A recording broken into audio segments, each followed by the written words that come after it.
Hello everyone, and this is Ender bringing you another Battlecast. In this game, we have Idra spawning up in the 3 o'clock position as the green Zerg, versus his opponent Silver spawning as the blue Terran down in the 6 o'clock position. This was some match, best of 3 matchup, for some kind of semi-final tournament. I don't remember exactly what it was. Maybe you can post it in the comments if you know. But this is a best of 3 between these two, so should be a good, exciting matchup. Everybody knows Idra.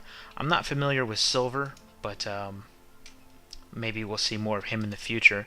But Idra, in some circles, regarded as one of the greatest Zerg players in the world. Respectfully, I kind of have to disagree. He is a great macro Zerg player, but calling him a great Zerg player is kind of, I don't know, it's like saying somebody's the greatest basketball player in the world because he's undefeated in horse.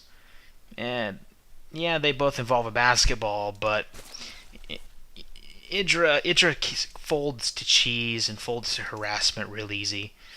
And then when he does get undercutted, he has tendency to take his ball and go home crying. But we'll see if that happens in this game. He is notorious for it, after all, earning himself a very bad reputation, but apparently it doesn't bother him because he keeps it going. But Silver going to go ahead and he'd probably end up getting a factory right here to block off this ramp. It just kind of shows you the difference between a diamond player and a gold player like myself. Usually I'm the guy blocking this off from the get-go up here at the top with a barracks and 2 supply depots, but Silver definitely seems to know what he's doing.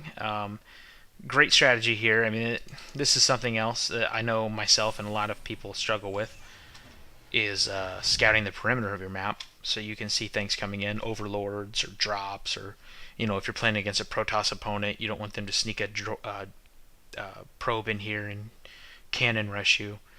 Probably you should try to get something beyond these vents so you can see over here, just in case they've got a proxy going. Then again, you're playing against Zerg. You would notice a proxy because there'd be creep everywhere. But gonna go ahead and do some early scouting here. Idra does find his opponent. Silver's got some Marines coming out. I'm gonna go ahead and speed things up here really early in the game. Idra gets denied by this bunker here for his early expansion. Does finally get it up, but good job on Silver's part getting that going real early. Delaying Idra, even if just 30 seconds, a delay is a delay. Throw him off his game, and that's usually how you beat Idra. You just don't play traditionally. You play unpredictably, and you pretty much throw him off his game. So we'll see how that plays to Silver's advantage in this one. But he is bringing his Overlord in. I don't know if Silver can actually see that, but nope, doesn't look like he can. And Idra has just a tiny little glimpse inside his base here. Nothing really advantageous, but so he's going to go for some Zergling rush here. Probably not going to do very good, especially against these Hellions. These Hellions do have the Infernal Pre-Igniter coming up real soon. And he's going to go ahead and get a tech lab and build an armory. Going to get some Thors going, it looks like. Open up that ramp a little bit, get his units going back and forth. Idra going to keep an eye on his opponent. Just a little expendable Zergling there goes down, no big deal. Got 2 bases going, full steam. Finally getting that second extractor up.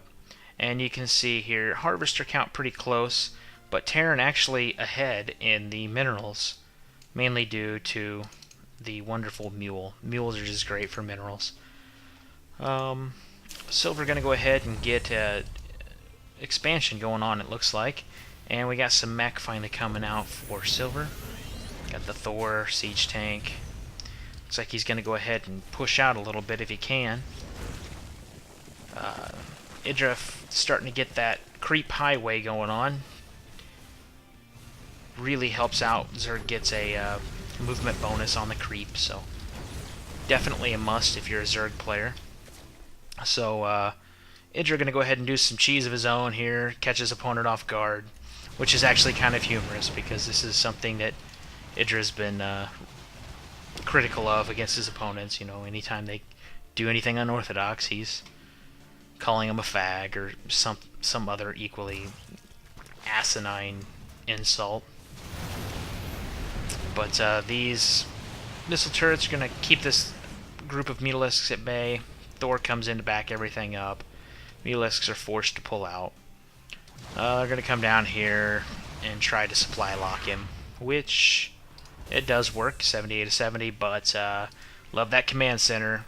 Got that extra supply called in. I'm sure you heard it drop down right here. Pulls him back up to even. And he's just going to continue pumping out Mutalisks, which I don't understand on Idra's part. He did see these Thors being built.